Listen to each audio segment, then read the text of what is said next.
Hi everyone, I'm Mock, and today I want to talk to you about subscription privacy settings.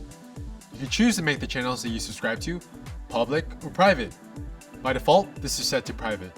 When they're set to private, no other users can see the channels that you subscribe to.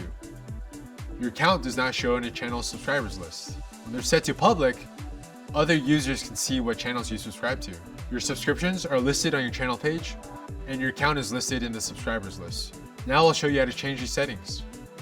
Once you're signed in, click on your account icon in the top right. Click Settings.